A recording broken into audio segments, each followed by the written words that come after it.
to introduce our speaker this morning, Pastor Lincoln Steed. He does work with religious liberty at the division level, North American Division, and he is the editor of Liberty Magazine. So welcome, Pastor Steed.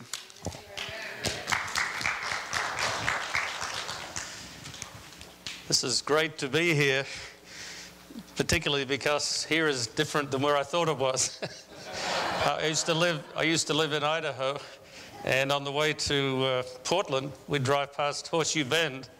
So when I hear about Bend, Oregon, that's where I thought it was. But this is a nice corner of the world and a beautiful church. And it's my privilege to be here today to represent Liberty Magazine and our religious liberty work. I'm glad that you're sending out Liberty Magazine here. We send out nearly 200,000 as a church. And nowadays, with the change in the whole printing dynamic, and with the difficulty that our members have of raising money sometimes, for 200,000 copies to go out is quite an outreach in our church, because Signs of the Times, I don't know if you know this, is down to about 125,000. A little bit shy of that, I think. Message Magazine is under 50,000. So together, those traditional outreach magazines are not in the same numbers that Liberty is going out. And as well as that, as was said, Liberty goes to mayors and lawyers. Of course, in Washington, it goes to the president's office. It goes to the congressmen, the senators, judges. We want these people to know, these thought leaders, to know our principles of religious freedom. But that also means that this is a primary outreach. Ellen White said a lot about our need to contact the wealthy people, the leaders in the community. These are a class that need to be evangelized. And I do believe that with Liberty Magazine, we're doing that. We hear from time to time feedback from some of these people. Of course, you can't expect that each one of them will automatically accept what we're saying, will automatically become a Seventh-day Adventist. That would be unrealistic. But we do know that many of them read it. Over and over again, I've had anecdotal reports from law professors that use Liberty Magazine in their law courses, not as their textbook, but as part of their materials to teach the legal principles of religious liberty. We've had anecdotes. I remember from this union, Greg Hamilton once was flying to Alaska, and it turned out he was sitting next to one of the Alaska legislators. But before he found out who he was, he noticed that he was sitting on the plane reading Liberty Magazine. And then he went on and on about how valuable it was in his work.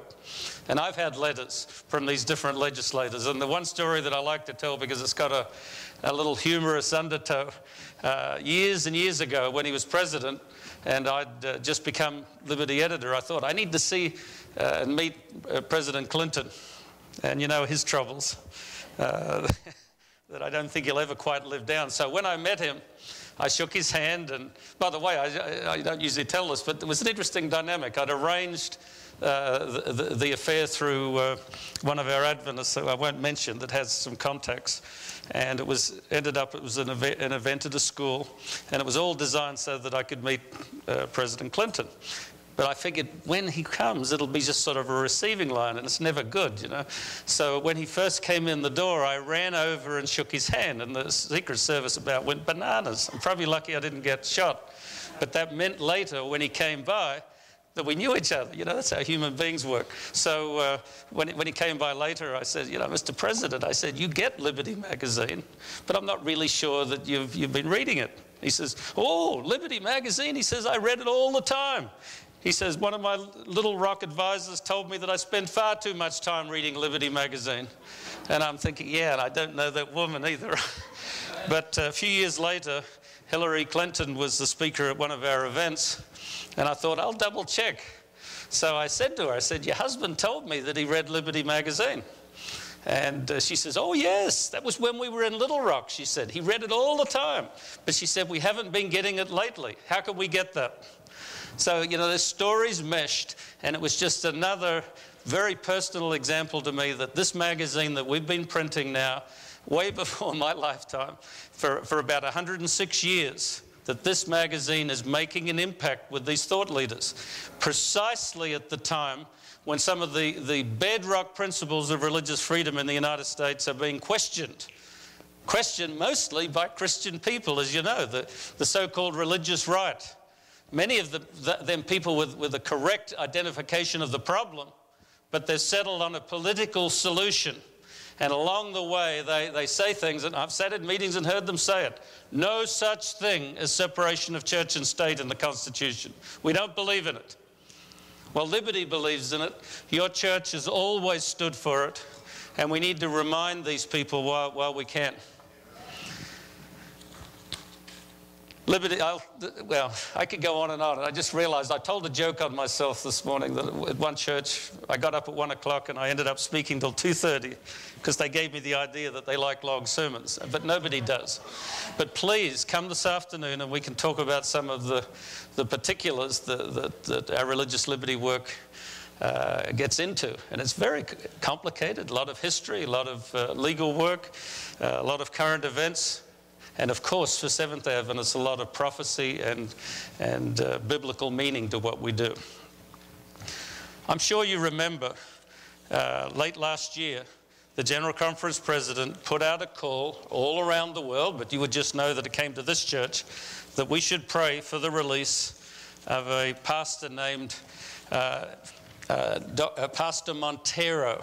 You remember that? I know in our church, the church that I attended, it was a big deal.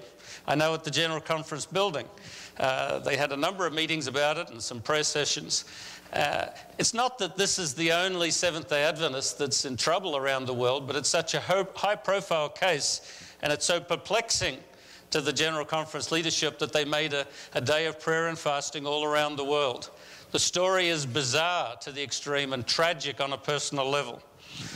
It takes place in the country of Togo, which is a little country on basically the west coast of Africa, but where it dips down a bit, so the country's almost facing south. But it's next to Ghana, as I remember, just a sliver of a country where there's only 6 million people and about 5,000 Seventh-day Adventists in a context that's not at all friendly, because most of the population, or more than 50%, are animists. Christians are a distinct minority, equal to another minority, Muslims. So Christians by no means sort of have an automatic social assumption or an acceptability. And Pastor Montero, Antonio, I think his name is Antonio Montero. Yes, Antonio Montero. I hadn't thought of his name for a while. He's been the Sabbath school leader in this little conference. He's actually from the Cape Verde Islands, a little group of islands about 400 miles off, almost directly off the coast of Africa there, and was going about his business, witnessing, doing all the things that you'd expect of a minister. One day, a non-Adventist came in with some problems, and he'd had a bit of a criminal background, but he wanted advice and so on. So he came in and met with Pastor Montero and another church leader, and they thought that was the end of it. Then only a few weeks later, in their news, there was the news of a horrendous crime. A ring of, well, criminals is an understatement. A ring of vicious people had been killing young girls, as many as 20 young girls, draining their blood, not for medical use, it seems, but for some sort of animistic sacrifice. And the whole place was terrified and traumatized. And they caught the fellow, who turned out to be this fellow that Montero had spoken to. And when he was caught, he said the ringleader of this group is Pastor Montero. And another Adventist he named as being implicated, an Adventist layperson who is in charge of the cell phone company for the capital city of Lomé. That's 1 year ago. And Pastor Montero was put in a jail. Jails are not too good in the US, and from time to time I've had articles in Liberty magazine about jail conditions, because I believe, even in this country, when the day comes that we are put in jail for our faith, which will happen, as it has happened in other times and in other places, we may find that the judges, they often do now, can give you special treatment by sending you to a well-known trouble spot of a prison. And then in the prison, you can be worked over in bestial ways that most people have no idea of. That said, in Lomé, The prison is all it really is a structure with walls and guards on the door.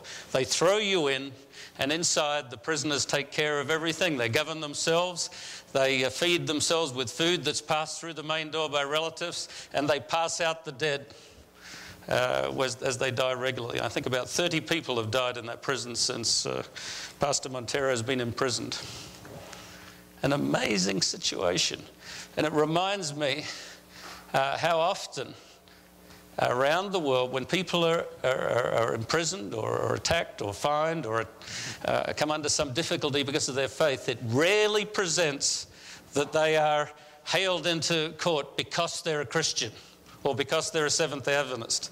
I know in countries like Azerbaijan and other places like that where our church is seen as antithetical to the state's aims, very often they'll take away the building permit, they will take away tax deductions, or they will audit the financial operation. All sorts of little mechanisms of control are used to attack someone who at root they don't like because of their religion, but it's not their religion that's attacked. You know, we saw all the young people here this morning with the story, and it reminds me, in communist countries, they attacked Christian Seventh-day Adventist families through their children. They were forced to go to school on Sabbath, and if they persisted, they would be taken away from their parents. That sort of power resides today, even here, with social services. And I think Pastor Montero's story is a perfect example of someone who I believe is likely suffering directly because of his faith. The church leaders have gone several times over to Togo to try to intercede for him. The judge told them pretty readily, there's no evidence against him. We don't know anything. It's just this man's word. The Minister of Justice was sympathetic the first time they saw him. When they went back again a few weeks ago, he claimed not to have ever heard about the case. The head of the government, the president of the country, would not meet with Elder Ted Wilson. So on a high level, we know they're just shutting it out. But on a societal level, it's been very, very bad. Shortly after Pastor Montero was arrested, the television stations in that country ran all sorts of lurid stories saying how Seventh-day Adventists kill young people, drink their blood, and so on. And nobody has counteracted that, or at least no other party than the Adventist Church. So in a very real way, they are being persecuted, maligned, and publicly attacked for their faith in a country that is not Christian, in a country that has deep antipathy to all that they stand for. I hope you saw our video this year, a few weeks ago, when the Liberty campaign was officially due. That was the 4th week of January. We featured young people in this country who were harassed while they were selling MAGA books. The leader was actually arrested, put over the front of the car and handcuffed and taken in handcuffs to spend overnight in prison, just because of some technicality that the town trumped up that they were illegally selling and witnessing. But I remember just before 2000, our Liberty promotion featured a Pastor Anthony Alexander. Does anyone even remember that? Not much happened before 9/11, I know, in our public consciousness, because it's like the world began again. The new model began in 9/11, but a little bit before 9/11, the year before, Pastor Anthony Alexander, a Christian Seventh-day Adventist pastor and teacher at one of our schools in Sri Lanka, little island off the east coast of India. I mean, not a little island, but a small landmass. And a separate country of Sri Lanka, a country that at that time until 2009 was in a vicious civil war between Hindus and Buddhists, two ethnic groups, but two religions. And Pastor Alexander was of the minority that were fighting against the government in the civil war. One of his students had some sort of entanglement with the guerrillas, and the government came along, not liking Christians and Seventh-day Adventists anyhow. It's a Buddhist government in that country. And they accused Pastor Montero of being a sympathizer for the guerrillas, and they charged him with terrorism. We've become used to terrorist designations since 9/11. But it was unknown in most countries. But he was charged with being a terrorist, which carried the death penalty. And again, I remember time after time the lawyers from the General Conference went to Sri Lanka and sat in on the court cases, and they came back shaking their heads. They said he'd be lucky to get a life sentence. It seems that he's going to be convicted and executed. And we prayed for him the same. And it was 2 years that he was in jail, expecting a guilty sentence at any time. And amazingly, after 2 years, with no advance warning and no real reason given, he was suddenly released, not exonerated, just released pending another trial. And we quickly spirited him out of the country, and he's now in Canada and been working there since. What was impressive to me and what we featured in our campaign was what I found out when I interviewed him. He was a fairly unprepossessing fellow. You wouldn't think that he could stand up for himself very much at all, a very shy sort of a fellow. But he told me that he believed that it was God's will that he be imprisoned. And that's not what I expected to hear. Because again, he was in one of these prisons where, your life and limb was at threat every moment, apart from what the judge might do to you. Just to live in that environment is dangerous. And he told me that almost every few days, they would bring him in for special interrogation. They would tie his ankles together, put a pole through his legs and hang him upside down, and then beat on the soles of his feet with cudgels to cripple him, to cause a lot of pain, but no marks. And also, another favourite technique, he said, was they would bring him in, put books on his head, and then beat on those books with cudgels to give brain injury, memory loss, headaches, but no marks. But he said it was God's will that he be imprisoned. Because while he was in prison, he was able to witness to the incredible cross-section of criminals and political detainees and guerrillas and others who were in prison. There were Buddhists, there were Muslims, there were some lapsed Christians. There were real criminals. There were others that had just lost their way. And after a while, he said there were 60 people meeting in that prison church every Sabbath. 60 of them. And so he did not want to be released, because he believed that it was God's will that he was there, and that God was working through him to evangelize in that prison situation. Amen. And he said that amazingly or providentially, when that release came, just a few days earlier, another Christian pastor, I'm not sure if he's an Adventist or not, another Christian pastor was imprisoned, and he was able to take over that weekly Sabbath church group. That's an amazing story to me. And it puts a different spin on what I grew up thinking about religious liberty and how God will defend us. Puts a different spin than we're used to. Because I can remember when I was a young fellow growing up in Australia. That explains my southern accent. Very south. Doesn't play as well here, but when I'm in Georgia or somewhere, I can tell them I'm from the deep south. But, when I was growing up in Australia, one of the things that really stuck in my mind was a global day of prayer that Seventh Adventists organised, because our brothers and sisters in Colombia, South America, were being harassed by the state and by the Catholic Church that was still very much in control of civil affairs in that country. They were being persecuted. Many of them were being imprisoned. And I remember with my parents and others, during that day of prayer and fasting, we prayed that God would relieve their oppression, that God would release those ones that have been imprisoned. And, I don't believe that was an insulting prayer to God, but I've come to believe that was an inappropriate prayer. God has never shown that he's in the business of just relieving us of our daily troubles. Never shown that, particularly when persecution comes along. What God is in the business of is expanding our proclamation of his word. And if imprisonment empowers us more, so be it. If release is a witness to other people, as the time when the prisons broke open in the earthquake, with Paul and Silas, so be it. But we need to be careful what we're aiming for with religious liberty. And I know much of the time, even when our union people get together, their logic is, how can we relieve these challenges that come before us, these legal and social challenges? And I'm not so sure that God wants all of these things to be relieved. I'm not so sure about that. You know, I'm always harking back to Daniel. And by the way, is that first hymn that we sang this morning, To God Be the Glory. As we were singing that, I could hear my father standing next to me singing that. He was a good singer, and he's long gone now. But that sort of put me back to the old days.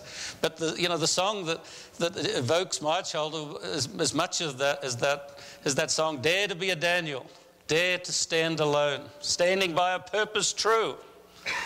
You know, there's inspiration in that story of Daniel from a young man, we don't know quite how young, probably just a teenager, through into his late 80s or 90s, faithful through regime after regime, through trouble after trouble. You know, starting with the challenge in the king's house where he didn't want the food, probably continuing through emasculization through, I don't want to get into it, but it troubled me when I found out that 99% sure that he'd been made a eunuch. Remember, that was the fellow in charge of the eunuchs that he answered to. Daniel was always faithful. But I want to just share with you one of those stories that you know very well, Daniel in the lion's den. And think about the context of that. Because just before chapter 6 begins, Daniel, an old man, has that moment of truth again, or gives the moment of truth to Belshazzar. He was the son, it says, but probably the grandson of Nebuchadnezzar, who Daniel had bore with for so long. It revealed the kingdoms and the cavalcade of earthly kingdoms and how God would work through them. And then at that night of infamy, Belshazzar, carousing while he should have been preparing for battle against the Medes and Persians who had besieged the city, Belshazzar dared to take the temple instruments and profane them. And I think that's what evoked the response from heaven. So the angel hand writes on the wall, and Daniel had to translate it. You're found wanting, and your kingdom is taken from you. And it says that night Belshazzar was slain. But before he was slain, he said to Daniel, I'll make you the third most powerful person in the kingdom. And they put the robe on him and all the rest. Well, that night, Belshazzar was slain, and the next day, there's another empire. Darius the Mede is the overlord. And you don't have to know much history to know what typically happened when there was a conquest. They went through and cut the heads off everybody that was in power on the previous regime. So it's amazing. As chapter 6 begins, Daniel is now, says there were 120 satraps over this new kingdom and 3 presidents, and Daniel was one of the presidents. That says a lot for his integrity. But as you read that chapter, it says the other rulers, the other 2 presidents and the 120 leaders were jealous of Daniel because he was distinguishing himself almost immediately. They sought a way to get at him, and they couldn't find anything about his job performance. And many times I've thought, reading that, that's typical, or the same dynamic as what we find over and over again when we defend Seventh Adventists in the workplace, even in this country. You theoretically have a law that will grant you religious rights to get Sabbath off and so on, because that's your spiritual commitment, your faith commitment, not because you're a Seventh-day Adventist, but because your conscience drives you to it. But we find over and over again that will usually only be granted if the person's life is in conformity with their claim. If they're not living as a very good Christian or a very good Seventh-day Adventist, the employer and then the tribunals, if it goes all the way to arbitration or to the court, they laugh it away. It will only be a law to your advantage if your life is consistent with it. And Daniel was such a good steward of the king's responsibility that there was nothing they could get at him, it says, except his religion. And so they hatched a plan. It says by agreement. By agreement, they discussed together how to get him. By agreement, they went to the king. And they gave him a proposal that the commentators that I look up say that this was sort of bizarre. I don't think so. I think it was an extremely logical proposal to the king, because he is from a far place, other gods, other ways of doing things. He's now taken over by force. There would be no better way than for him to reassert or to assert his power over this strange place than to say, as they put into law, that for 30 days no one could make application to any god or man except the king. So he was in one fell swoop showing that his power was superior to all others. And these 122 thought that they'd got him. They thought they had Daniel. And I want you to look at the next verse after that event, in verse 10. And you might not have thought of this very plainly before. Verse 10, it says, when Daniel knew that the documents had been signed. When he knew that the documents had been signed. He wasn't ignorant like you. If you're reading Liberty Magazine, if you're watching current events, you're not ignorant of what's happening. That would be so irresponsible for a Seventh Adventist living in today's era, with such a dynamic that almost daily there's some shocking news. If you just watch the Days of Our Lives and go about your social world, you're going to be confused very easily. But if you have spiritual integrity and you're watching the events, forewarned is forearmed, and it applies spiritually as well as in any other way.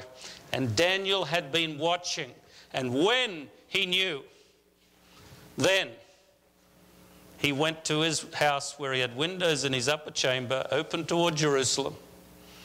And he got down upon his knees 3 times a day and prayed and gave thanks. Think about that. To me, that's like Pastor Alexander. What Daniel saw was not a threat. He saw an opportunity. And he purposely went out of his way to make it obvious to those watching conspirators that he was worshipping God, not the king. This was an opportunity. He was thankful. It doesn't say he went to his window and prayed, Lord, deliver me, save me. There's not the slightest inkling of that. What we read there very plainly is that God honoured his position at every point. The king saw that Daniel, even in this situation, had integrity, sought to save him, couldn't. The law was unchangeable. Daniel was put in the lion's den, and the stone was sealed up. You ever thought about why he sealed the stone? Even that showed a little faith in the king's mind, in my view, because the lions were not his only enemy. There were 120 rulers and all of their minions and the 2 presidents. Under cover of night, they could have gone in and killed him, even if the lions were disinclined. And the lions were inclined. Remember, later, Daniel says that God sent his angel and shut the lions' mouths. It's worth remembering. They were open. The lions and the lions inside and the lions outside were after Daniel. Recently, I went and looked at a book that I'm sure most of you have never read, Bell and the Dragon. You ever heard of it? I have a great burden that Seventh Adventists, as we come closer to the end of time, need to be aware of what the Bible is that you're studying. And hardly anybody seems to know why we have such a Bible. They don't know the Council of Nicaea. They don't know that it was Constantine's power that put this Bible in place. They don't know the origin of all of the books. Maybe some of you know that the Catholics have a different Bible, for example, the Douay Bible. There are other books that you don't know that Ellen White quoted fairly liberally from some apocryphal books. There are other writings. And in Bell and the Dragon, which I don't think is necessary for salvation, and that's one reason it's not in our Bible, but it's not necessarily totally spurious. In fact, it was in the Septuagint, the Greek Bible that was part of the continuum that informed our present one. And in there's an interesting 2 stories. One of them is the story of Bell and the Dragon.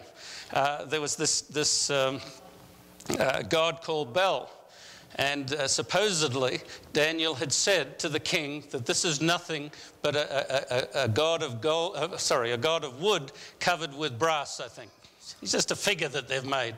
And the priest said to the king, he should be put to death. He's spoken badly of the god. And the king said, well, if it can be shown that this is nothing but a physical construct rather than a real god, then the priest should die. But if Daniel has maligned the god, he should die. And so they used to feed offerings to the god, and every day they were gone. The next morning they were gone. So they said that would be the test, if the god ate the food. And they went in the morning and the food was gone. And the king was about to send Daniel off to the executioner, and Daniel said, look at this. And he spread dust on the floor, and they saw the footprints of the priests coming out of their secret chamber to take the food. And they were killed. And it also tells the story of the Daniel in the lion's den in Bel and the Dragon. Curiously, he's 7 days in the den in that's telling, not overnight as it appears in Daniel 6. And I don't know, what to make of that. But it does say in Bel and the Dragon that the reason the king sealed the tomb or the den was to stop his enemies coming in and killing Daniel. And I just believe that was part of the dynamic. Daniel survived. He said the angel had done it to him. But who of us can be Daniels? It's worth remembering that Daniel never seems to have faltered. But I don't know about you. I was thinking about many things last night. I couldn't sleep very well this morning. And not just my father, all that went into what he did for the church and the trauma of him dying and so on. But I thought of my life. And, God's been kind to me. I feel privileged to be working with Liberty Magazine. But, I wouldn't for a moment try to tell you that everything I've done in my life is defensible, that every time that I should have stood for God, I did it. At least to the degree my conscience was calling to me. We're all fallen, weak human beings. And yet, we read Daniel, we read of others like Montero and that in places right now today. And I don't know about you, but I know that God is calling us to be faithful in crisis. And somehow we need to gain the spiritual strength to do that. And what came to my mind recently when I was thinking about this was a story that, in fact, it was the only story I knew about Idaho before I came and worked there, now about 25 years ago. But I'd gone back to Australia after I was married and was working there, and then I got a call out of the blue to go to Boise, Idaho to work at Pacific Press. And I remember quickly getting the National Geographic out, hunting through to get stories of Idaho.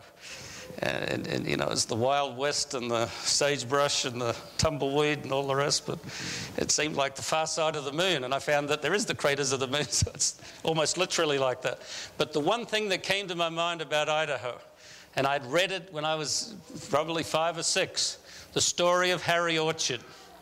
Anyone here remember or have ever heard of Harry Orchard? He died almost 50 years ago.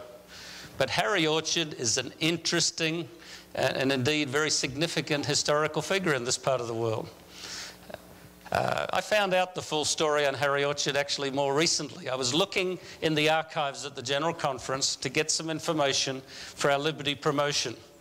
And when I was at Pacific Press, I used to sit on the Signs board there and all of their committees. I used to sit on the Little Friend and Primary Treasurer, and I was book editor and so on. But particularly on the magazines, every year we would go through and see if we could find somebody who had become a Seventh-day Adventist by reading Signs. Now, we used to send out, when I went there, 500,000 signs every month. And before that, they had these Times, and it was 500,000. And before that, they both used to be 1 million each. Do you know that every year when we sat down, it was very hard to find somebody that could say, I read this magazine, I became a Seventh-day Adventist.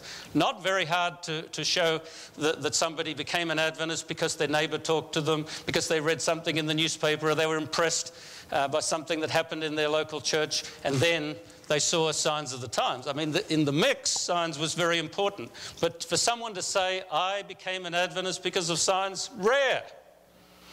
Well, Liberty Magazine, we send it to thought leaders, talking about religious liberty principles. That must be rare too.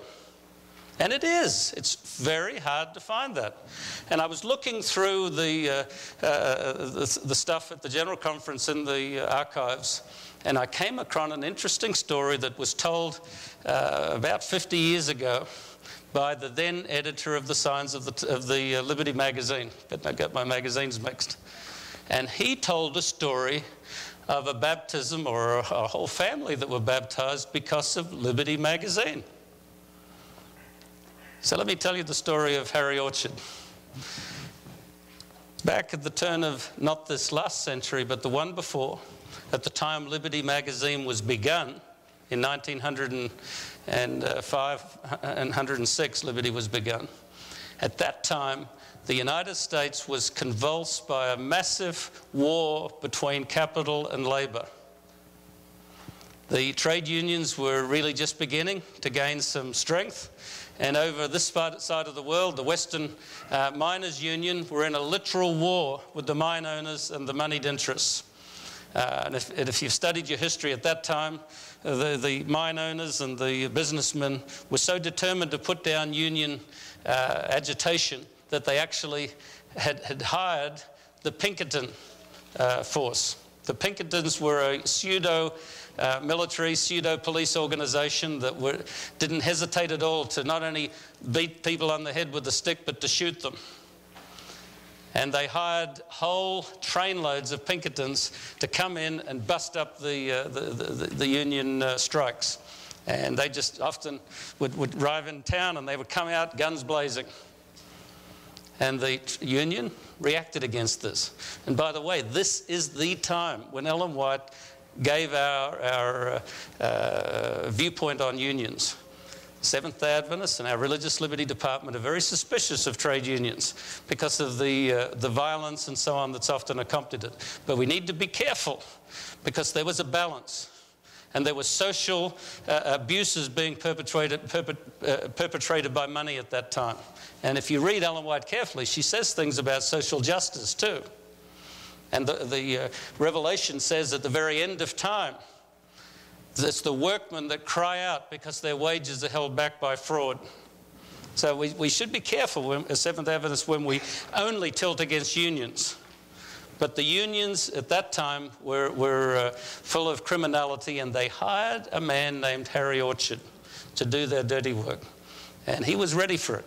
He blew up a train, killing about 14 men, blew up a mine. He tried to assassinate the governor of Colorado, failed. He assassinated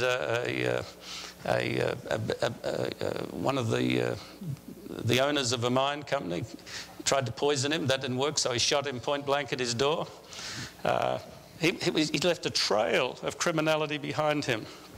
It all culminated in him assassinating the governor, or the just recently retired governor of Idaho, Governor Steed. And to read the story, I mean, it's just incredible. He was not someone like most criminals that did something in the heat of the moment. He was calculating and calm. And he decided to kill Governor Steed, so he went to the little town of Caldwell, Idaho, as you know, just down the road from today's publishing house, one of the twin cities of Caldwell and Nampa. He sat in the hotel there, watched the governor socializing with some friends, walked out, went to the governor's house, rigged up a bomb on the fence with a tripwire, walked back, passing the governor on the way, nodding to him. Went back to the hotel. He'd just about arrived there, and there was this explosion. The governor was mortally wounded. Harry Orchard might have got away with it, but it was such a little town, and his cover story of being a sheep dealer didn't really save him, and so he was hauled in, questioned, and fairly soon started to admit to some details. He was put on trial for his life because it was going to be the death penalty for what he'd done. And he was convicted. And then shortly after, while he was in jail, he got a visitor. It was the governor's son, And he'd come with a message from his mother, and he said, "My mother and I forgive you." Amazing. Amazing. And this hardened criminal listened to them. They gave him, the governor's son gave him some Christian material. Some other Christians then came and visited him. And in fairly short order, Harry Orchard had become convinced that he needed to find Christ. He needed to dedicate his life to healing, not killing. And he declared that he was a Christian and became a Seventh-day Adventist. The thing that I did not know until I read just the other day was, how did the governor and the governor's wife and her son, how did they arrive at their situation? And I read her testimony. She said, and I should have it in front of you word for word, but this is as best I can remember it. She said, because of Liberty magazine, we had been reading about the Sabbath, and we became Seventh-day Adventists. And she said the last Sabbath on earth, the governor kept his first Sabbath as a Seventh-day Adventist. Now, that's a very direct connection to our religious liberty work. And as I read that, it resonated with me in a fantastic way, because I'm also, and I'm going to use a little, I won't go too long, but this is an insertion I can't resist. I'm also more and more fired up by a vision that Ellen White had that I can remember as a young fellow hearing Roland Hegstead go on and on about, the Salamanca vision. Anyone remember that? Good, so I can tell you. In Salamanca, New York, around, I think it was 1890, Ellen White had a vision that she said very little about to people, but she told them she'd had this impressive vision, but she kept forgetting what it really was. And not till next year, when the church leaders got together to discuss, among other things, the future of the Sentinel of Liberty, the Religious Liberty Journal, suddenly Ellen White remembered what God had been telling her. And what he had been telling her was earth-shaking, because she saw the leaders gathered together in the night session debating, as they did, debating vigorously what our religious liberty work should be like and what the Liberty magazine precursor should carry in it. And most of them said it shouldn't be talking about the Sabbath. It shouldn't be talking about, our doctrinal understanding, our prophetic outline. And many of them said, the most forceful ones, if we remove these particulars, make it generically on religious liberty, it will do well, it will be a great success. And Ellen White says their faces brightened. And she said this will be just the beginning of a series of bad changes. And so when she stood in front of them and told them what she'd seen and pretty much fingered this or that person for speaking doubtfully about Adventism, they changed. And to me, it's vital that whatever we distribute, whether it's Liberty magazine, signs, or any communication outside, we need to be very plain about what Seventh-day Adventists believe. Not an in-your-face, cultic sort of a recitation. We've got to be obviously suited for the audience. But I hope that anybody that reads Liberty magazine more than one or two issues should have a reasonable idea of what Adventists stand for. And it was because of that particular that Governor Steunenberg and his family were influenced toward the church. It was because of that particular, through their now witnesses Adventists, that Harry Orchard, this arch criminal, in case you think, that we've just sort of touted him up as something bad to then make him a great Adventist. I dug this up the other day. The New York Times, in 1907, he gave a testimony at a later trial to try to convict the union leaders, the union bosses, for their criminality. And it was a big trial where Clarence Darrow and other legal minds of the time were lawyers that were involved. And this is what it says. Dated Boise, Idaho, June 5. For 3 hours and a half today, Harry Orchard sat in the witness chair at the Hayward trial and recited a history of crimes and bloodshed, the like of which no person in the crowded courtroom had ever imagined. Not in the whole range of bloody gulch literature will there be found anything that approaches a parallel to the horrible story so calmly and smoothly told by this self-possessed, imperturbable murder witness. That was Harry Orchard spilling his guts about his past life. But Harry Orchard, the man determined to change his course and to live an exemplary life. And it's amazing to read about his latter days. There was an Adventist book, I think, written by Froome, but there's other materials available on him. And he lived his whole life in Boise prison there, state prison. He was never let out. He was not executed, which was a small civil mercy the state gave him. But he was never released, and he lived about 50 years there. But until the very end, he was seen as an exemplary Christian gentleman. And his witness for Seventh-day Adventism was powerful. In his own way, he was a Daniel, put in prison for his own deeds, like most of us. Ellen White says over and over, reason from cause to effect. And by and large, most of our troubles in life come from our own cause or someone else's. They're not causeless. The Bible says the curse causeless shall not rise.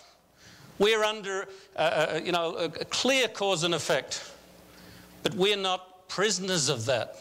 We can show through whatever situation, as Paul says, I'm determined to whatever state I'm in, to give glory to God.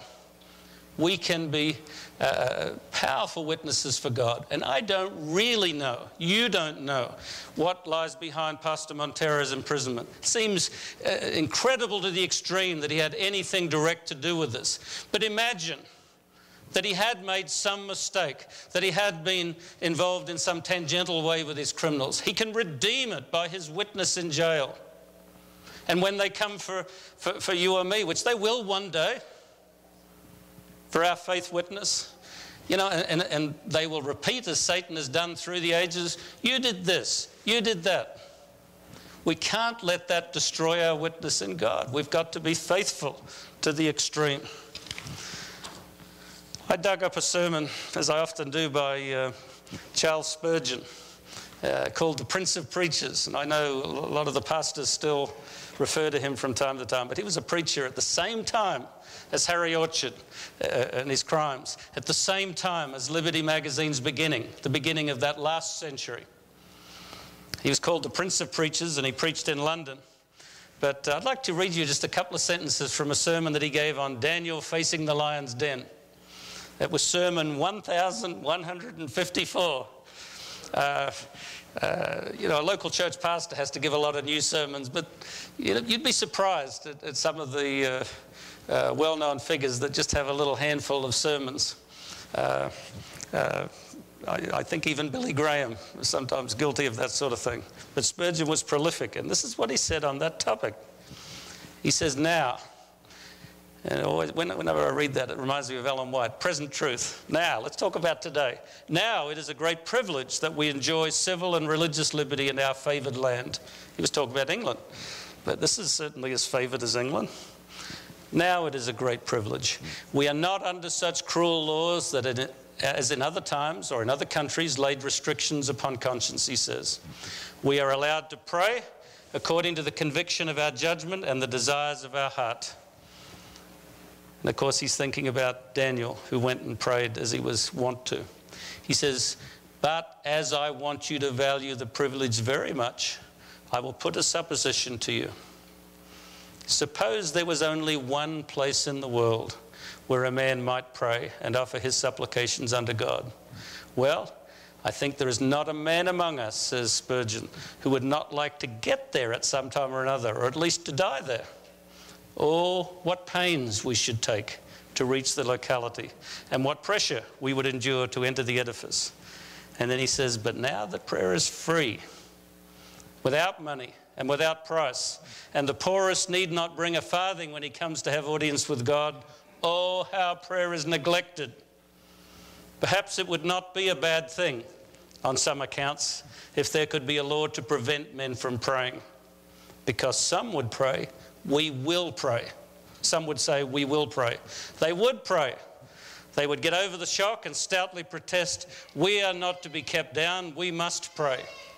And I believe that that's the dynamic probably that we actually need in the United States. I don't think our general body of Adventists in the United States are spiritually better off for the lack of persecution. Not at all. And yet, on one level, who would wish such things? But the results are always plain. It sharpens people's commitment, makes them aware, as he said, of the value of prayer, the value of an open commitment to God. And he says, they would say, you can pray in your heart.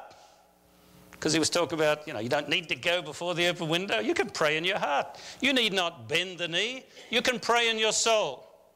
But it will not do to sell principle or to abide with strict integrity and sterling truth in the smallest degree. Every jot and tittle has its intrinsic value.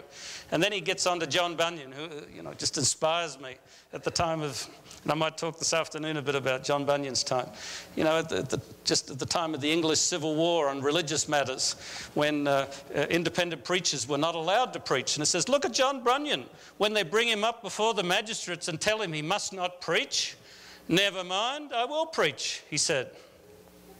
But I will preach tomorrow by the help of God. But you'll be put in prison again, they said. Never mind, I will preach as soon as I get out. But you'll be hanged or kept in prison all your life, they said. If I lie in prison, he said, till the moss grows upon my eyelids, I can say nothing more than this, that with God's help, I will preach whenever I get a chance. That's what we need. If we have that attitude, what is inevitable, but something we shouldn't wish for, when that happens, that there are legal restrictions, that's not in itself a great cause for distress. A few weeks ago, I was talking at actually it was a church not too far from here, so I won't name it, but in the state. And someone in the afternoon meeting, and someone in the front seat said, tell us when we should be afraid. And he meant it well. But that's really not the right approach. We should never be afraid. And it should not be a fearful thing necessarily that there might, say, be a Sunday law on the way, which there is not openly. But we are clearly in a dynamic when anything can happen at short notice, and the restructuring of attitudes about religious liberty, the restructuring of the natural order, if you like, the end of the world is clearly coming upon us. The other day I saw a movie, I think it's called The Day After Tomorrow, or I didn't watch it, but I saw it, an ad for it, and I remember seeing that 10 years or so ago when it came out. It was sort of a science fiction idea about tidal waves on New York and inundations in the subway, and I thought, that's happened. Not the way the movie makers thought. But, on the East Coast, apocalypse now has just happened. And I read the statistics. The weather people are saying events like that will happen with increasing frequency, so that by the end of the century, they will be happening about 10 or 20 times a year. If that's not the ends of the world coming upon us, I don't know what qualifies. Things can change very quickly, and we know what will happen. But it shouldn't give us fear. It should give us determination to go to our window and pray and give thanks. I want to conclude by reading one quote from Ellen White that really impressed me on this. It's Prophets and Kings, talking about the situations of Daniel and others. And Ellen White said this. At first, it didn't really hit me what she was saying. She says, the power that is near to deliver from physical harm or distress. And we have to believe that God can, if he chooses, for reasons of his choosing, deliver us directly from the actual trouble at hand. He can do that. And we shouldn't deny him the right on occasion, but it's points of his own choosing. It's not, like you rub the magic bottle and the genie does it automatically. The dynamic that's at play is that God is in the business of vindicating himself. And we should be in the business of reflecting and vindicating him before the world. That's what it's all about, because God is on trial, not you and me. It says the power that is near to deliver from physical harm or distress. Years ago, about 2 weeks ago, I was in Dallas, Fort Worth, and it reminded me about 12, 14 years ago, I was there shortly after starting with Liberty, and Charles Bradford was preaching. And he's one of the great preachers in the church. And he was bellowing out, and the microphone was sitting up here, and it was snapped into a cradle. And he was talking about the power of the Spirit, and he says, I have power, power, power. You know, a lot of, in fact, if you look, I often sit up on the front and I see this spittle flying when they yell like crazy. And the wind was so great, he didn't touch the microphone, but he blew it out of the stand, and it leapt up, and he was up high, and it clattered on the floor, and he was not too comfortable. It's hard to embarrass most preachers, but he didn't know what was going on. And I thought this was fantastic, because we talk about the power of the Spirit. You know, easy words to talk about. Jesus said if you have faith like a mustard seed, you can move a mountain. We need to realize that when you say the power of God, it's real. It's not just a philosophical, theoretical. So Ellen White says there's power that is near to deliver from physical harm or distress. She said, it is also near to save from the greater evil. The greater evil? You mean the physical harm or distress is not the greater evil? The greater evil, making it possible for the servant of God to maintain his integrity under all circumstances and to triumph through divine grace. Let's bow our heads for a benediction. Dear Lord, we thank you for the power that is available to us that we sometimes forget about.